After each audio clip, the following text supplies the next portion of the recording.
آپ کے یہ سوالات ریئل ٹائم پرچیوں کی شکل میں میرے پاس آ چکے ہیں، انہیں میں بعد میں ڈسکس کروں گا۔ پہلے ایک کرنٹ افیئر کے طور پر ایک ایشو میں ڈسکس کرنے جا رہا ہوں، اور وہ ہمارے استاد مفتی اکمل صاحب سے ریلیٹڈ ہے، حفظہ اللہ تعالی۔ استاد میں اس لیے کہہ رہا ہوں کہ 1996 میں واہ کینٹ میں دعوت اسلامی کے زیر اہتمام جو اجتماعی اعتکاف ہوا تھا، آلموسٹ 500 پلس اس ٹائم لوگ اس میں ہوتے تھے، بہت بڑی مسجد میں۔ تو اس میں ہم نے بھی ان کے ساتھ اعتکاف کیا تھا، وہ اعتکاف کروایا کرتے تھے، اس میں درس و بیان کا سلسلہ ہوتا تھا۔ اس اعتبار سے ان سے ایک عقیدت اس وقت سے تھی۔ اس وقت تو خیر وہ بھی آپ سمجھ لیں درس نظامی میں انہوں نے ابھی داخلہ بھی شاید نہیں لیا تھا، اور بعد میں پھر ایک 99 میں ملاقات ہوئی، ایگزیکٹ اس رات جس رات وہ پاکستان فائنل ہارا تھا ورلڈ کپ کا آسٹریلیا سے، آخری رات تھی۔ اس کے بعد پھر ان سے ملاقات نہیں ہوئی۔ پھر جب کیو ٹی وی شروع ہوا تو وہ اس پہ چلے گئے، تو مجھے پتا تھا کہ ان کی جتنی سپیکنگ پاور ہے وہ میڈیا میں سروائیو کریں گے، اور دیکھ لیں ماشاءاللہ آج 21-22 سال ہو گئے ہیں بیٹھے ہوئے میڈیا میں۔ تو اسی ربیع الاول شریف کے اندر 1444 ہجری میں ان کا ایک ویڈیو کلپ اگلے دن ایک بھائی نے چلایا، تو بائی چانس میں سن رہا تھا، میں نے دیکھا نہیں، آواز پہچان لی۔ تو اس میں انہوں نے ایک جملہ بولا، یہ جو مروجہ ربیع الاول کو منانے کا جو ایک اختلاف چل رہا ہے، اس کے اوپر ڈسکشن کرتے ہوئے وہ دلائل دے رہے تھے، اور اس میں آپ سمجھ لیں کچھ جذبات کی رو میں وہ بہہ گئے۔ آیت انہوں نے سورہ یونس سے کوٹ کی، اعوذ باللہ من الشیطان الرجیم، بسم اللہ الرحمن الرحیم، قل بفضل اللہ وبرحمتہ فبذلک فلیفرحوا هو خیر مما یجمعون۔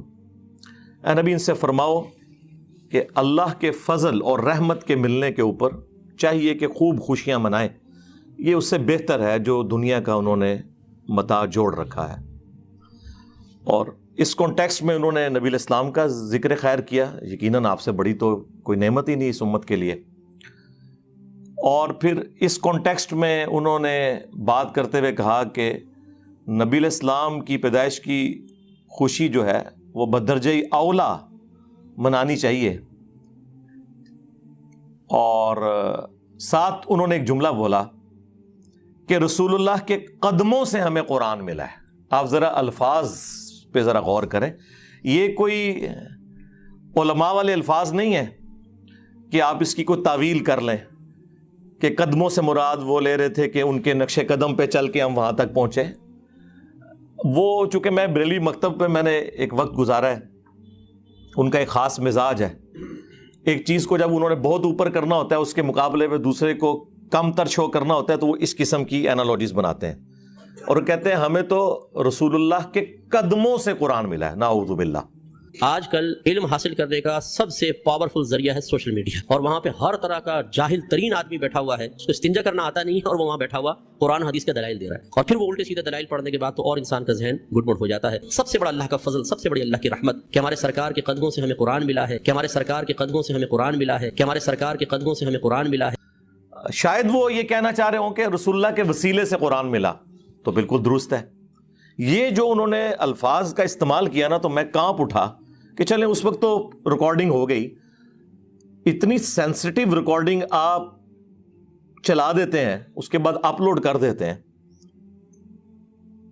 اس کے بعد اس کے جو نتائج پھر بھگتنے پڑتے ہیں نا، وہ بڑے خطرناک ہوتے ہیں۔ اس سے لوگ بڑے عجیب و غریب عقائد اخذ کرتے ہیں جو اسٹیبلش ہیں غلوف کے درجے کے اندر، اور پھر وہ ساتھ نبی الاسلام کا ذکر خیر کیا کہ اللہ تعالیٰ کا تعارف بھی ہمیں نبی الاسلام کی وجہ سے ہوا، بلکہ انہوں نے کہا ہم اللہ کو تو مانتے اس لیے ہیں کہ وہ نبی الاسلام کا رب۔ ظاہر ہے یہ ایک کہانی ایک گھڑی ہوئی۔ کیا رسول اللہ کی دنیا میں تشریف آوری سے پہلے اللہ تعالیٰ ایگزسٹ نہیں کرتا تھا؟ اس کے ماننے والے نہیں تھے کیا؟ یہ شیخ احمد سرہندی، جسے یہ لوگ مجدد الف ثانی کہتے ہیں، المتوفا 1034 ہجری، ان کا یہ ایک جملہ ہے جو زبان زد عام ہے، جس کا نہ قرآن و سنت سے کوئی لینا دینا ہے اور نہ یہ دین کی تعلیمات میں کسی اعتبار سے فٹ بیٹھتا ہے، بلکہ دین کی تعلیمات بالکل اس کے برعکس ہیں۔ اللہ تعالیٰ تو اس احسان کو اپنی طرف منسوب کرتا ہے، لَقَدْ مَنَّ اللَّهُ عَلَى الْمُؤْمِنِينَ إِذْ بَعَثَ فِيهِمْ رَسُولًا، یہ اللہ کا احسان ہے کہ اس نے رسول بھیجا۔ یہ لوگ کہتے ہیں یہ رسول کا احسان ہے کہ اس نے اللہ کا تعارف کروایا۔ اللہ تعالیٰ کیا فرما رہا ہے؟ یہ اللہ کا احسان ہے کہ اس نے رسول بھیجا انہی میں سے، من انفسہم یتلو علیہم آیاتہ ویزکیہم ویعلمہم الکتاب والحکمہ، جو ان پہ اللہ کی آیات تلاوت کرتے ہیں، ان کا تزکیہ کرتے ہیں، انہیں کتاب و حکمت سکھاتے ہیں، اور اس سے پہلے یہ لوگ کھلی گمراہی میں تھے۔ تو اللہ تعالیٰ تو یہ ڈاکٹرن پیش کر رہا ہے کہ اللہ کا احسان ہے مومنین میں آنا، اور پھر اس پہ ترا یہ کہ نبی الاسلام خود اس کی ایکسپلینیشن کیا کر رہے ہیں۔ جامعہ ترمذی میں حدیث ہے، المستدرک للحاکم کے اندر یہ حدیث موجود ہے، امام حاکم نے اسے صحیح کہا، امام ذہبی نے موافقت کی، شیخ زبیر علی زئی صاحب نے مشکات المصابی کی تحکیم میں اس حدیث کو صحیح کہا کہ اللہ کے محبوب صلی اللہ علیہ وآلہ وسلم نے فرمایا کہ اللہ سے محبت کرو کہ اس نے تمہیں نعمتوں سے نوازا ہے، اور مجھ سے اس لیے محبت کرو کہ میں اللہ کا رسول ہوں، اور میرے اہل البیت سے اس لیے محبت کرو کہ ان کی نسبت میرے ساتھ ہے۔ صلو علی محمد وآل محمد، اللہم صلی علی محمد وعلی آل محمد۔ یعنی نبی الاسلام چین کیا جوڑ رہے ہیں کہ آپ نے اللہ کی نسبت سے معاملات کو لے کے چلنا ہے، یہ الٹ چلتے ہیں۔ اس کو سپورٹو وہ سیدنا ابو بکر کا قول ہے صحیح بخاری میں، اور امام بخاری نے سیدنا حسن و حسین کے چیپٹر میں ڈالا ہے رضی اللہ عنہما وعلیہم السلام، کہ محمد کے قرب کو آل محمد کے قرب میں تلاش کرو۔ یہ یعنی اس کو سپورٹو ایک چیز ہو جاتی ہے اس حوالے سے، الحمدللہ۔ تو اللہ کے محبوب صلی اللہ علیہ وآلہ وسلم کی یہ تربیت پھر آگے ٹریول ہوئی ہے۔ صحیح بخاری میں ایک چیپٹر ہے کتاب الاعتصام بالکتاب والسنہ، کتاب و سنت کو مضبوطی سے پکڑنا۔ وہ چیپٹر آپ کھولیں بالکل اینڈ میں جا کے آتا ہے۔ اس چیپٹر کی دوسری حدیث ہی یہی ہے کہ جب سیدنا ابو بکر کو خلیفہ چنا گیا تو اس سے اگلے دن حضرت ابو بکر صدیق رضی اللہ تعالیٰ عنہ نے صحابہ کرام سے ایک پبلک گیدرنگ کے اندر ایڈریس کیا۔ صحیح بخاری کے الفاظ ہیں کہ حضرت ابو بکر کے ممبر پہ چڑھنے سے پہلے سیدنا عمر ممبر پر آئے، ظاہر وہ ایک سمجھ لیں نقیب محفل کے طور پر، اور انہوں نے چند ایک جملے بولے۔ وہ آپ کو رسول اللہ کی تربیت صلی اللہ علیہ وآلہ وسلم اور خلفائے راشدین کا عقیدہ، ظاہر ہے سیدنا ابو بکر کی موجودگی میں اگر حضرت عمر یہ خطبہ دے رہے ہیں اور مولا علی علیہ السلام بھی موجود ہیں، سیدنا عثمان بھی موجود ہیں رضی اللہ عنہم اجمعین وعلیہم السلام اجمعین، تو سب کی موجودگی میں حضرت عمر نے خطبہ دیا، اور انہوں نے کہا، ظاہر ہے صحابہ کا غم تازہ تھا، انہوں نے کہا کہ اللہ تعالیٰ نے اپنے نبی الاسلام کے لیے وہ چیز پسند فرمائی جو اس نے اپنے پاس رکھی ہے۔ ظاہر ہے کسی بھی انسان کے لیے سب سے بڑا قرب اللہ کی ذات ہو سکتی ہے، یقیناً رسول اللہ کا دنیا سے جانا یہ ہمارے لیے تو ایک غم کا باعث ہے، لیکن اللہ کے نبی الاسلام کے لیے تو ایک جنتوں کا دروازہ، اللہ کے قرب کا دروازہ کھل گیا۔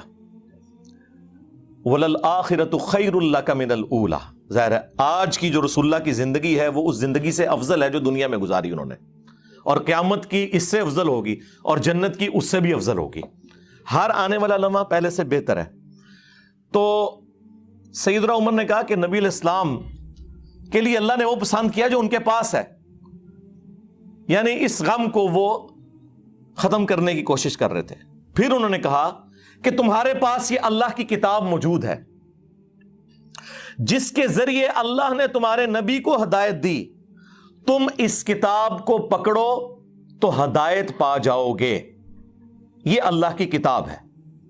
اب یہ پاکستان کا جو قانون ہے 295C، اس کی جو تشریح ہمارے چند سو کارڈ عاشقان رسول کرتے ہیں، اس میں تو یہ انتہائی گستاخانہ خطبہ ہے کہ رسول اللہ کو ہدایت قرآن کے ذریعے ملی، کیونکہ مفتی اکمل صاحب تو کہہ رہے ہیں کہ رسول اللہ کے قدموں سے قرآن ملا، اور سیدنا ابو بکر عمر عثمان و علی کا عقیدہ جو صحیح بخاری میں آیا وہ یہ ہے کہ رسول اللہ کو ہدایت ملی قرآن کے ذریعے، اور تم بھی قرآن کو پکڑو تو ہدایت پا جاؤ گے. اچھا, اس ہدایت سے مراد نعوذ باللہ کوئی یہ نہ سمجھے کہ نبی علیہ السلام کوئی پہلے گمراہی پہ تھے, ایسا نہیں تھا. اعلیٰ درجے کی ہدایت جو قرآن میں بھی آیا, وَوَجَدَكَ ضَالًّا فَهَدَىٰ. اے نبی, ہم نے آپ کو اپنی محبت میں خود رفتہ پایا صلی اللہ علیہ وآلہ وسلم, تو آپ کو ہدایت کی اعلیٰ منزل کے اوپر پہنچا دیا. یہ اعلیٰ حضرت کا جو ترجمہ ہے میں اسی کو صحیح سمجھتا ہوں, یہ قرآن میں فٹ ان بیٹھتا ہے, کیونکہ قرآن میں بالکل واضح آیا مَا ضَلَّ صَاحِبُكُمْ وَمَا غَوَىٰ. تمہارے نبی نہ کبھی بہکے ہیں نہ کبھی بے راہ چلے ہیں. تو یہ ضال کا جو ترجمہ بعض دیوبند اور وہابی یعنی اہل حدیث حضرات نے جذبات میں آ کے گمراہی اور بڑے عجیب و غریب الفاظ استعمال کیے, ضال کا ترجمہ یہ نبی علیہ السلام کے کیس میں نہیں بنتا. اور قرآن میں اس کی کئی ایک ایگزامپلس موجود ہیں. یوسف علیہ السلام کے بھائیوں نے اپنے باپ کا قرب حاصل کرنے کے لیے جو جملے بولے تھے سورہ یوسف میں کہ ہمارے والد جو ہے یوسف سے زیادہ محبت کرتے ہیں جبکہ ہم ایک مضبوط جماعت ہیں. ان ابانا لفی ضلال مبین, بے شک ہمارے ابا جان تو ان کی محبت میں ڈوب چکے ہیں. یہ تو نہیں کہہ رہے تھے کہ ابا جان ہمارے گمراہ ہیں, ظاہر ہے وہ پیغمبر تھے اور پیغمبر کے بیٹے تھے, وہ پیغمبر کے صحابی تھے, ان کے ماننے والے تھے, کوئی کافر تو نہیں تھے. اور آگے بھی چل کے جب یوسف علیہ السلام کی خوشبو انہیں آتی ہے تو اور وہ کہتے ہیں اگر تم مجھے یعنی میرے بارے میں کوئی غلط گمان نہ کرو تو مجھے تو یوسف کی خوشبو آ رہی ہے, تو وہاں پر بھی ان کے گھر والے کہتے ہیں آپ تو اپنی اسی پرانی محبت میں ہیں. اور ضلالک القدیم کے الفاظ ہیں, تو اس میں جو سعودی عرب سے قرآن شائع ہوا ہے نا وہابیوں کا, صلاح الدین یوسف صاحب کا, انہوں نے بھی حاشیے میں لکھا ہے کہ یہاں جو ہے اس سے مراد گمراہی نہیں ہے بلکہ محبت میں ڈوبنا ہے. تو لہٰذا یہ اب جھگڑا چھوڑ دیں. میرا خیال ہے چپ کر کے جو اعلیٰ حضرت نے ترجمہ کیا ہے نا اسی کو صحیح مانے, وہ فٹ ان بیٹھتا ہے. مولانا مودودی رحمہ اللہ نے بھی, اور ایون ہمارے استاد ڈاکٹر اسراف صاحب رحمہ اللہ تعالیٰ, وہ بھی اس کا ترجمہ اسی انداز میں کرتے تھے. نبی علیہ السلام کے لیے جب ضال کا لفظ آئے گا تو وہ وَلَضَّالِّينَ والا نہیں ہوگا, محبت میں, یعنی رسول اللہ اللہ کی محبت میں خود رفتہ تھے. ڈیٹم لیول کی ہدایت ایک پیغمبر کو پیدائش سے لے کر مبعوث ہونے تک ہوتی ہے, وہ اللہ کی حفاظت میں ہوتا ہے. ہاں اعلیٰ درجے کی ہدایت اسے اس وقت ملتی ہے جب اس پر وحی کا نزول ہوتا ہے اور اللہ تعالیٰ اسے مبعوث کرتا ہے.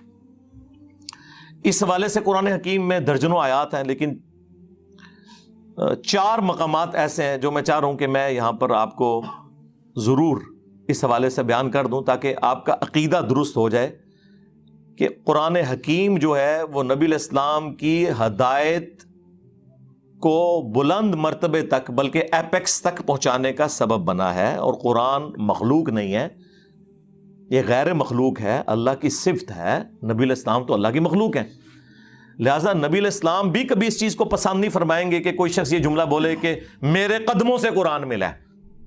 ہاں میرے ذریعے سے ملا, بالکل درست ہے. اللہ اور مخلوق کے درمیان وسیلہ اور واسطہ وقت کا پیغمبر ہی ہوتا ہے, اس میں تو کوئی شک نہیں ہے. لیکن یہ الفاظ کا چناؤ یہ بڑا ڈینجرس معاملہ ہے. یعنی وہ پیغمبر جس کے بارے میں صحیح مسلم میں حدیث ہے کہ ایک صحابی نے خطبہ دیتے ہوئے کہہ دیا من یطع اللہ ورسولہ فقد رشد, جس نے اللہ اور اس کے رسول کی اطاعت کی وہ کامیاب ہو گیا. ومن یعصہما, اور جس نے ان دونوں کی نافرمانی کی فقد غوا, وہ بہک گیا. اور حضور غصے میں آگے فرمایا بئس الخطیب انت, کتنا برا خطیب ہے وہ تجھے چاہیے تھا کہ تو کہتا ومن یعص اللہ ورسولہ فقد غوا. صحیح مسلم 2010 نمبر حدیث ہے یہ. اس نے نہیں آگے سے بریلویوں کی طرح کہا کہ یا رسول اللہ ہم آپ کو مستقل بذات نہیں مان رہے, غیر مستقل بذات مان رہے ہیں, آپ کا یہ معاملہ محدود مان رہے ہیں, ہم عطائی مان رہے ہیں. یہ اس زمانے میں یہ کہانیاں نہیں ہوتی تھی. اور ابو داؤد میں تو آگے بڑے سخت الفاظ ہیں. آپ نے فرمایا قم اذهب, اٹھ نکل جا ادھر سے. یہ وہ شخص کہہ رہا ہے وَإِنَّكَ لَعَلَىٰ خُلُقٍ عَظِيمٍ. لیکن توحید اتنا سینسٹیو ایشو ہے کہ امام الموحدین صلی اللہ علیہ وآلہ وسلم کی ٹالرنس زیرو ہے, زیرو ٹالرنس ہے. اس لیے خدا کے لیے الفاظ کا چناؤ کرتے وقت ذرا غور کیا کریں کہ کیا نبی علیہ السلام آپ کے اس ایٹیچیوڈ سے خوش ہوں گے جس طرح کی آپ باتیں کر رہے ہیں. حالانکہ اس صحابی نے کوئی آؤٹ آف کانٹیکسٹ جملہ نہیں بولا. لٹریچر میں یہ پرفیکٹ جملہ تھا کہ جو اللہ اور اس کے رسول کی اطاعت کرے وہ کامیاب ہوا, جو ان دونوں کی نافرمانی کرے وہ ناکام ہوا. بلکہ یہ جملے کا عیب ہوتا ہے اس چیز کو ریپیٹ کرنا. جب وہ اللہ رسول کو الگ کر چکا تھا اس کے بعد دونوں کہنا کافی تھا, لیکن نبی علیہ السلام کو پتا تھا کہ اس سے دروازہ کھل جائے گا, تو آپ صلی اللہ علیہ وآلہ وسلم نے اتنے سخت الفاظ کے اندر اسے کنڈیم کیا. لیکن آپ کو حیران کن بات بتاؤں, آج تک میں درجنوں بریلوی اور دیوبندیوں کی مسجد میں جمعے کی نماز پڑھ چکا ہوں, آج تک وہ میں یہاں سے ہمائی پڑھتے ہیں. وہ پتہ نہیں کوئی انہوں نے لکھ کے ان کو خطبہ پکڑا دیا ہوا ہے. ابھی اگلے دن میں جماعت اسلامی کی مسجد میں پڑھ رہا تھا, وہ میں یہاں سے ہما. دیوبندیوں کے پیچھے کافی عرصہ میں نے پڑھا, بریلویوں کے پیچھے, وہ آج تک اس طرح ہی چل رہا ہے. کیونکہ ظاہر ہے جب درس نظامی میں آپ کو فقہ پڑھائی جائے اور آخری دورہ حدیث ہو, جس طرح وہ اینڈ پہ دودھ پتی کا دورہ ہوتا ہے مجلس کے, تو وہ کس کو یاد رہنی ہے, اور وہ بھی سلیکٹیو سٹڈی کے طور پر. تو یہ ایک بہت بڑا ایک ایشو ہے ہمارا اس پورے کے پورے سسٹم کا. خیر, وہ میں آپ کو نبی علیہ السلام کا جو عقیدہ اور خلفائے راشدین کا عقیدہ تو یہ کور ہوا اس میں. اب میں آپ کو وہ آیت مبارکہ بتاتا ہوں. سورہ الشورى, پارہ نمبر ہے 25, سورت نمبر ہے 42. اس کے اینڈ پہ جا کے اللہ تعالیٰ نے یہ عقیدہ بالکل کلیئر کر دیا. میرے پاس ایک بار میرے والد صاحب کے ایک دوست, بلکہ ہمارے وہ پیر بھائی بھی, سیال شریف وہ بیت تھے, ابھی بھی ہیں ماشاءاللہ, ڈاکٹر صاحب, وہ آئے تو ان دنوں میں نیا نیا گمراہ ہوا تھا, 2008 کی بات ہے. تو مجھے آتے ہی انہوں نے پہلا سوال کیا کہ آپ کا نبی اسلام کے بارے میں کیا عقیدہ ہے کہ آپ کو نبوت کب ملی؟ میں نے کہا جی جو آپ کا عقیدہ ہے کہ عمر مبارک جب 40 سال ہوئی تو آپ مبعوث ہوئے. بہرحال نبی پیدائش سے لے کر اس وقت تک اللہ کا پیغمبر ہوتا ہے, وہ اللہ کی حفاظت میں ہوتا ہے. اور میں نے کہا یہ اعلیٰ حضرت نے بھی یہی لکھا ہوا ہے. کہتے ہیں کدھر لکھا ہے؟ میں نے کہا یہ کنز الایمان شریف میں نے اتار لیا, اور میں نے کہا یہ سورہ الشورى میں پڑھنے لگا ہوں, جو اس سے عقیدہ بنتا ہے اعلیٰ حضرت کا ترجمہ پڑھوں گا, آپ مجھے بتا دیں کہ میں اس کے علاوہ کوئی اور عقیدہ رکھ سکتا ہوں. خیر, وہ جب انہوں نے سنا خاموش ہو گئے. مانا یا نہیں مانا یہ الگ بات ہے, لیکن خاموش ہو گئے. یہ وہ آیات ہیں جی, آیت نمبر 51, وَمَا كَانَ لِبَشَرٍ أَن يُكَلِّمَهُ اللَّهُ, اور کسی انسان کی یہ شان ہی نہیں کہ اللہ تعالیٰ اس سے کلام کرے, الا وحیاً, ہاں یہ ہے کہ اللہ تعالیٰ اس پر وحی بھیجے, یعنی ایکسیپشن دی جا رہی ہے پیغمبروں کی. او من وراء حجاب, یا پھر پردے میں اللہ تعالیٰ گفتگو فرمائے, جس طرح کہ موسیٰ علیہ السلام کے ساتھ ہوئی کوہ طور پر, اور ہمارے محبوب صلی اللہ علیہ وآلہ وسلم کے ساتھ ہوئی شب معراج. او یرسل رسولا, یا اس کی طرف کوئی رسول بھیج دے, فیوحی بإذنہ ما یشاء, اور وہ وحی کر دے اللہ تعالیٰ کے اذن کے ساتھ, جو اللہ تعالیٰ اذن دے.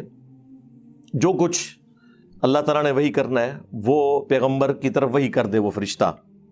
انہ علی حکیم, بے شک وہ اونچا ہے, حکمت والا ہے, بلند و بالا ہے. وَكَذَلِكَ أَوْحَيْنَا إِلَيْكَ, اور بالکل اس طریقے سے اے نبی ہم نے آپ کی طرف بھی وحی کی. روحا من امرنا, اپنی طرف سے امر روح. روح جو امر بھی ہے, اچھا روح کا لفظ حضرت جبرائیل کے لیے بھی آیا ہے, روح کا لفظ قرآن کے لیے بھی آیا ہے, وحی کے لیے, اور روح نبی علیہ السلام کے لیے بھی ہے. ما کنت تدری ما الکتاب ولا الایمان, اس قرآن کے نزول سے پہلے نہ تو آپ کتاب سے واقف تھے نہ ایمان سے. میں نے کہا یہ اعلیٰ حضرت کا ترجمہ پڑھ لیں. انہوں نے کیا ترجمہ کیا ہوا ہے؟ اے نبی اس قرآن کے نزول سے پہلے نہ آپ کتاب کے بارے میں جانتے تھے نہ احکام شرع کی تفصیلات. یہ انہوں نے ترجمہ کیا ہے. کتاب واضح لکھا ہوا تھا, ایمان واضح. چلیں پھر بھی شکر ہے الٹ ترجمہ نہیں کر دیا, جس طرح وہ سورہ فتح کی شروع کی آیات کا کر دیا انہوں نے, اور ہمارے استاد اور مفتی صاحب کے استاد نے ان پہ گرفت کی ہے, غلام سعود سعیدی صاحب نے رحمہ اللہ تعالی. تو یہاں پہ ترجمہ انہوں نے کافی حد تک ٹھیک کیا. یعنی نبی علیہ السلام ان تفصیلات سے واقف نہیں تھے. بہرحال ڈیٹم لیول کا تو ایمان ہوتا ہے, صحیح مسلم میں حدیث ہے میں اس پتھر کو بھی پہچانتا ہوں جو بعثت سے پہلے مجھے سلام کیا کرتا تھا. تو نبی الاسلام کو یہ یعنی اشارے تو ملنے شروع ہو گئے تھے کہ آپ ایک ایکسٹراڈنری پرسنالٹی ہیں. پھر صحیح مسلم میں آیا کہ بچپن میں آپ کا سینہ چاک کیا گیا اور پھر وہ سیا گیا. یہ پورا جو واقعہ ہے جو نمبر آف ٹائمز ہوا ہے معراج کے موقع پر بھی ہوا ہے. نبی اسلام کے یہ ایکسپیرینسز بعثت سے پہلے کے تھے. وَلَكِنْ جَعَلْنَاهُ نُورًا نَهْدِي بِهِ مَن نَّشَاءُ مِنْ عِبَادِنَا, بلکہ ہم نے اس قرآن کو نور اور ہدایت بنا دیا ہے. اس کے ذریعے ہم ہدایت دیتے ہیں اپنے بندوں میں سے جسے چاہتے ہیں. وَإِنَّكَ لَتَهْدِي إِلَىٰ صِرَاطٍ مُسْتَقِيمٍ, اور بے شک اے محبوب صلی اللہ علیہ وسلم آپ لوگوں کو صراط مستقیم کی طرف ہدایت دیتے ہیں. نبی الاسلام سراپا ہدایت ہیں, لیکن وہ ہدایت کی اعلیٰ منزل پہ قرآن کے ذریعے آپ کو پہنچایا گیا. وَوَجَدَكَ ضَالًّا فَهَدَىٰ, ہم نے آپ کو اپنی محبت میں خود رفتہ پایا. اور ظاہر ہے یہ خود رفتہ بھی خود سے تو نہیں پایا, اللہ نے ان کی جبلت میں رکھا. وہ تو حدیث ہے مسند احمد میں, دلائل النبوہ امام بیہقی کی کتاب میں, مشکات المصابیح میں موجود ہے. شیخ البانی شیخ زبیر لزئی نے اسے صحیح کہا کہ میں اللہ کے ہاں اس وقت بھی خاتم النبیین لکھا ہوا تھا جب آدم علیہ السلام ابھی روح اور جسم کے درمیان تھے. میں دعائے ابراہیم ہوں, میں عیسیٰ کی بشارت ہوں, میں اپنی ماں کا وہ خواب ہوں جو انہوں نے میری پیدائش کے وقت دیکھا کہ ان کے لیے ایک نور ظاہر ہوا جس سے شام کے محلات بھی ان کے سامنے روشن ہو گئے. یعنی آپ کی والدہ محترمہ سلام اللہ علیہا کو اللہ تعالیٰ نے یہ خوشخبری دے دی تھی کہ آپ سے جو بیٹا پیدا ہوگا بالآخر اس کی حکومت اور اس کی دعوت اس وقت کی سب سے بڑی سپر پاور رومن امپائر کو بھی سپر چیٹ کر جائے گی. صلو علی محمد وآل محمد, اللہم صلی علی محمد وعلی آل محمد. تو نبی الاسلام کی پرسنالٹی ایک ایکسٹراورڈنری پرسنالٹی. اچھا, اب اس عقیدے کو آپ مزید سمجھیں. سورہ یونس کی وہ آیات, آیت نمبر 15, وَإِذَا تُتْلَى عَلَيْهِمْ آيَاتُنَا بَيِّنَاتٍ, اور جب ان پر تلاوت کی جاتی ہیں ہماری روشن آیات. قَالَ الَّذِينَ لَا يَرْجُونَ لِقَاءَ نَأْتِ بِقُرْآنٍ غَيْرِ هَذَا, تو جو لوگ ہماری ملاقات کے منکر ہیں نا, انہیں کوئی امید نہیں کہ مر کے ہم نے اللہ کو منہ دکھانا ہے, وہ نبی الاسلام سے کہتے ہیں کہ کوئی اور قرآن لے آؤ, یہ بڑا سخت قرآن ہے, تو بالکل کوئی کمپرومائز ہی نہیں کرتا. جس طرح آپ کو بھی لوگ کہتے ہیں میٹھی میٹھی باتیں کریں, یہ سیم باتیں نبی الاسلام کو بھی لوگ کرتے تھے کہ یہ قرآن تو سیدھے سیدھے فتوے ہیں, تو قرآن بدلو, کوئی اور قرآن لے کر آؤ. او بدل, یا اسے تبدیل کر دیں, تھوڑا سا سافٹ کر دیں, کوئی طارق جمیل ٹچ ڈال دیں اس کے اندر, کوئی غامدی ٹچ تھوڑا سا ڈال دیں. لیکن قرآن تو آپ کو پتا ہے وہ تو تذکیر کی کتاب ہے. وَأُوحِيَ إِلَيَّ هَذَا الْقُرْآنُ لِأُنذِرَكُم بِهِ وَمَن بَلَغَ, اے نبی تم فرماؤ صلی اللہ علیہ وآلہ وسلم, یہ قرآن تو مجھے وہی اس لیے کیا گیا کہ میں تمہیں ڈر سنا دوں, اور جس تک یہ کتاب پہنچے. یہ تو انذار کی کتاب ہے, تبشیر بھی ہے, لیکن ان کے لیے جو بات مان جائے. ہاں, جو بات نہیں ماننے والے اور جو مانے ہوئے ہیں ان کا بھی قبلہ درست کرنے کے لیے کتاب انذار ہے. تو آپ کوئی اور قرآن لے آئیں یا اسے بدل دیں.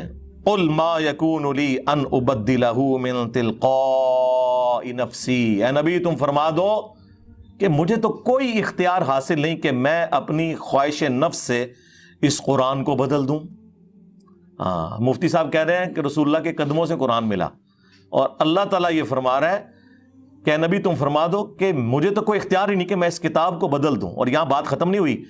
ان اتبع الا ما یوحى الی, میں تو خود پابند ہوں اس وحی کا جو اللہ کی طرف سے مجھ پر آتی ہے. اس کتاب کو بدلنے کا کہہ رہے ہو, مجھے تو اللہ نے پابند کیا کہ میں نے بھی اس کتاب کے پیچھے چلنا ہے. یہ قرآن ہے جی, یہ کتابوں کا خدا ہے. پھر ہم کیوں نہ کہیں کہ مرنے سے پہلے اے مسلمان کر لے اس پہ غور, کتابوں کا خدا اور ہے, بابوں کا خدا اور. بابے بھی اسی خدا کو ہی مانتے ہیں, لیکن ان کوالٹیز کے ساتھ نہیں جو آسمان سے نازل ہوئی ہیں پیغمبروں کے ذریعے, بلکہ ان کی اپنی تعلیمات ہیں. یہ کتابوں کا خدا ہے جی. انی اخاف ان عصیت ربی عذاب یوم عظیم, بے شک میں تو خود خوف کھاتا ہوں اس بات سے کہ بالفرض اگر میں نے بھی اپنے رب کی نافرمانی کی تو بڑے دن کا عذاب مجھے بھی آ پکڑے گا. اللہ اکبر. سوائے شیخ عبد القادر جیلانی کے, کیونکہ وہ تو اس وقت تک جنت میں نہیں جائیں گے جب تک کہ سارے مریدوں کو نہ لے جائیں. پھر ٹھیک ہی آپ سے کہتے ہیں نا قرآن حدیث ڈائریکٹ نہ پڑھو گمراہ ہو جاؤ گے. قرآن تو پھر ننگی تلوار ہے. اور یہ آیت صرف سورہ یونس میں نہیں آئی, یہ 3 جگہ آئی ہے. سورہ یونس میں, سورہ الزمر کے اندر آئی ہے, سورۃ الانعام میں آئی ہے. قل انی اخاف ان عصیت ربی عذاب یوم عظیم. اے نبی تم فرماؤ کہ میں تو خود اس بات سے خوف کھاتا ہوں کہ بالفرض اگر میں نے بھی اپنے رب کی نافرمانی کی تو بڑے دن کا عذاب مجھے بھی آ پکڑے گا. اور ایک اور آیت ہے سورہ بنی اسرائیل میں, یقین کریں میں جب وہ آیت پڑھتا ہوں نا, وہ تو ڈاکٹر سراج صاحب بھی پڑھتے ہوئے خوف کھا گئے تھے یقیناً. اس کا آپ ترجمہ آپ نے اعلیٰ حضرت کا پڑھ لینا ہے اور پھر مجھے بتانا ہے کہ میں نے کہیں پہ کوئی ڈنڈی ماری ہے تو آپ مجھے پکڑ لیں. سورہ بنی اسرائیل میں اللہ تعالیٰ نے نبی اسلام کے حوالے سے ذکر کیا. اب یہ ظاہر ہے سمجھانے کے لیے, کافروں پر غصہ ہے, لیکن ظاہر ہے کہ اللہ تعالیٰ اپنی تعلیمات میں تو بہت اسٹرکٹ ہے. آیت نمبر ہے 73. وَإِن كَادُوا لَيَفْتِنُونَكَ عَنِ الَّذِي أَوْحَيْنَا إِلَيْكَ. اور یہ لوگ تو تلے ہوئے ہیں اے نبی علیہ السلام کہ آپ کو ہٹا دیں اس وحی سے جو ہم نے آپ کی طرف کی ہے. یعنی کافروں کا پورا پریشر ہے کہ آپ قرآن کی اتباع کرنا چھوڑ دیں. نعوذ باللہ. لِتَفْتَرِيَ عَلَيْنَا غَيْرَهُ, تاکہ آپ ہماری طرف کوئی جھوٹی بات منسوب کر دیں. وہی جو سورہ یونس میں آیا تھا نا کہ قرآن کو بدلو یا کوئی اور قرآن لے کر آؤ, اسی کی ایکسپلینیشن ہے کہ یہ بھی تلے ہوئے ہیں کہ آپ اس وحی سے ہٹ جائیں اور کوئی اپنی طرف سے بات بنا کے ہماری طرف منسوب کرتے ہیں. وَإِذًا لَاتَّخَذُوكَ خَلِيلًا, اور اگر ایسا ہو جائے تو پھر یہ آپ کو دوست بنا لیں گے کہ ہاں جی بالکل ٹھیک ہے, اس طرح نہیں گلاں کرو نا, کوئی کمپرومائز کرو. ٹھیک ہے جی, ایک کیوں یا کچھ اپنی مانے کچھ ہماری منوائیں. وَلَوْلَا أَن ثَبَّتْنَاكَ, اور اے نبی اگر ہم آپ کو ثابت قدم نہ رکھتے, اللہ نے اپنی طرف منسوب کیا. لَقَدْ كِدتَّ تَرْكَنُ إِلَيْهِمْ شَيْئًا قَلِيلًا, تو یقیناً آپ بھی کچھ نہ کچھ کافروں کی طرف جھک ہی جاتے, یعنی گمراہ نہیں ہو جاتے. مراد یہ کہ اگر ہم آپ کو نہ تھامتے تو آپ بھی کوئی کمپرومائز ان کے ساتھ تھوڑا بہت کر لیتے. اذا لأذقناک ضعف الحیات وضعف الممات, اور اگر ایسا ہوتا تو ہم آپ کو دنیا کی زندگی میں بھی دگنا عذاب دیتے اور آخرت کی زندگی میں بھی دگنا عذاب دیتے. ثم لا تجدوا لك علینا نصیرا, اور پھر آپ ہمارے مقابلے پہ کسی کو اپنا مددگار بھی نہ پاتے. اے نبی اگر آپ کوئی ایسا کام کر دیتے, ظاہر ہے کہ ایسا ہوا نہیں ہے, یہ سمجھانے کے لیے, لیکن یہ آپ کو سینسٹیوٹی بتا دے گا اللہ تعالیٰ کی توحید کے معاملے میں. ایک تو یہ سخت آیات ہے, اور ایک اور سورۃ الحاقہ کا آخری رکوع.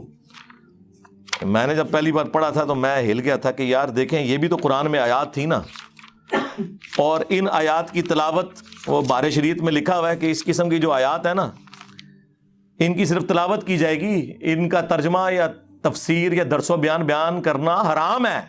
ہاں جی ہاں, یعنی وہ اللہ کو ٹیچ کرنا چاہ رہے ہیں کہ یہ تو نے جو قرآن نازل کیا ہے نا, یہ ہم ڈیسائیڈ کریں گے کہ کون سی چیز پڑھنی ہے کون سی نہیں.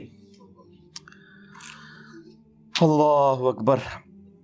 تنزیل من رب العالمین, سورۃ الحاقہ آیت نمبر 43. قرآن یعنی اللہ تعالیٰ فرما رہا ہے کہ یہ رب العالمین کی طرف سے نازل ہوا ہے. وَلَوْ تَقَوَّلَ عَلَيْنَا بَعْضَ الْأَقَاوِيلِ, اور اگر یہ نبی علیہ السلام ہماری طرف کوئی بات منسوب کر دیتے نا خود سے, لَأَخَذْنَا مِنْهُ بِالْيَمِينِ, تو ہم ان کا داہنا ہاتھ پکڑتے. ثُمَّ لَقَطَعْنَا مِنْهُ الْوَتِينَ, اور ہم ان کی رگے جان کاٹ دیتے اگر یہ بھی ہماری طرف کوئی بات ایسی منسوب کرتے جو ہم نے وہی نہیں کی. فَمَا مِنْكُمْ مِنْ أَحَدٍ عَنْهُ حَاجِزِينَ, اور پھر تم میں سے کوئی ایک بھی ایسا نہ ہوتا جو ان کو ہم سے بچا سکتا. وَإِنَّهُ لَتَذْكِرَةٌ لِّلْمُتَّقِينَ, اور یہ قرآن اور نبی علیہ السلام دونوں نصیحت ہے ان کے لیے جو ڈر جائیں, جو بات مان لیں. یہ آیات ہیں. یہ آیات یہاں پہ یہ کنفلکٹ بن گیا کہ اس سے کوئی شان رسالت میں تنقیص ہو رہی ہے. میں کہتا ہوں جی ان آیات کے سوا ہمارے پاس کوئی آیتیں ہی نہیں ہیں یہ ثابت کرنے کے لیے کہ یہ کتاب رسول اللہ نے نہیں لکھی. جو شخص کتاب خود لکھتا ہے اپنے بارے میں یہ کچھ لکھے گا؟ میں نے وہ سلمان رشدی کے کتاب کا جب پوسٹ مارٹم کیا تھا پچھلے دنوں سٹینک ورسز کا, اس میں بھی میں نے یہ آیات کوٹ کی تھی کہ کوئی بھی آتھر جب بک لکھتا ہے وہ اپنے بارے میں اس طرح کی باتیں نہیں کبھی لکھتا. یہ تو آیات ہیں جو آج بیان کرنے والی ہیں, یہ بتانے کے لیے کہ یہ کلام اللہ کا نازل کردہ ہے, یہ رسول اللہ نے خود نہیں لکھا صلی اللہ علیہ وآلہ وسلم. اور ہم نے اسے گستاخی کا مسئلہ بنا کے ہر بندے نے یعنی قرآن میں سے نا اپنی مطلب کی چیزیں نکالی ہوئی ہیں. کسی کو اولیاء کی گستاخی نظر آ جاتی ہے, کسی کو انبیاء کی گستاخی, کسی کو صحابہ کی گستاخی, کسی کو اہل بیت کی گستاخی نظر آ جاتی ہے. اللہ کی گستاخی نہیں آج تک منو کدھر نظر آئی. کدھر تسی پڑھے ہے یہ اللہ دا گستاخ ہے, گستاخ اولیاء ہے, گستاخ رسول ہے, گستاخ اہل بیت, گستاخ صحابہ, گستاخ اللہ. یہ ٹرم کدے سنی جے؟ ہاں اللہ دے سکے ہونا تے گل کرنا. ہاں اللہ نے انہوں سائڈ تے رکھے ہے. وہ کہنے ان کائنات دا نظام بابے چلا رہے نے, اہل بیت چلا رہے نے, انبیاء چلا رہے نے, نعوذ باللہ. اب یہ یعنی وہ بعض تو منہ سے بول کے کہتے ہیں, بعض بغیر بولے ہوئے کہہ رہے ہوتے ہیں. ٹھیک ہے, اور چھڑ دو وچ عبد القادر پہ گیا جے. اور جواد نقوی صاحب نے بڑی پیاری بات کی. انہوں نے کہا کہ غالی شیعہ قادیانیوں سے بدتر ہیں. انہوں نے اپنے شیعہ کے بارے میں بات کی اور کہا کہ قادیانی تو رسول اللہ کے ساتھ شرک کرتے ہیں نا, ہمارے غالی شیعہ اللہ کے ساتھ شرک کر رہے ہیں جب علی اللہ کہتے ہیں, حسین جل جلالہ. اور پھر انہوں نے اگلا ایک جملہ بولا, تسی سنی خوش ہو رہے ہونے, انہوں نے کہا کہ سنی غالی نے نا وہ ساڑھے شیعہ تو بھی گئے گزرے نے, کیونکہ شیعہ تو پھر بھی اللہ والا معاملہ کرتے ہیں. یہ تو کہتے ہیں عبد القادر بھی چھپایا گیا جے, یعنی یہ عبد القادر جیلانی کو اللہ سے بھی اوپر لے جاتے ہیں, شرک سے بھی اگلی بات ہے. اور یہ گراؤنڈ ریالٹیز ہیں. اگر کوئی اس سے آنکھیں بند کرے, ہمیں تو کوئی دھوکہ نہیں دے سکتا. میرے سے بڑا کون سا بریلوی رہا ہے, 31 سال تک میں بھی بریلوی رہا ہوں. ہمیں پتا تھا کہ یہ سب کچھ اسٹیبلش عقیدے ہیں ان کے, عوام میں بتانے کے لیے کچھ, خواص میں بتانے کے لیے کچھ, کتابوں میں لکھنے کے لیے کچھ, جوڈیشری میں ثابت کرنا پڑے تو کچھ اور. تو وہ بات مفتی اکمل صاحب حفظہ اللہ تعالیٰ سے شروع ہوئی تھی. ہم انہیں کہیں گے کہ آپ اس کے اوپر رجوع ریکارڈ کروائیں اپنا, اور اپنے الفاظ کے چناؤ کو. میں وہ والا کام نہیں کروں گا بریلوی والا, گستاخ ہو گیا 295C لا دو, ایک ہی سزا سر تن سے جدا. نہیں, بٹ ٹھیک ہے, سلپ آف ٹنگ ہو گیا ہے, جس بات میں کوئی بات کر دی ہے, ٹھیک ہے. ہم علمی طریقے سے اپنا مقدمہ آپ کے سامنے رکھیں گے, آپ کی عوام کے سامنے رکھیں گے, ٹھیک ہے.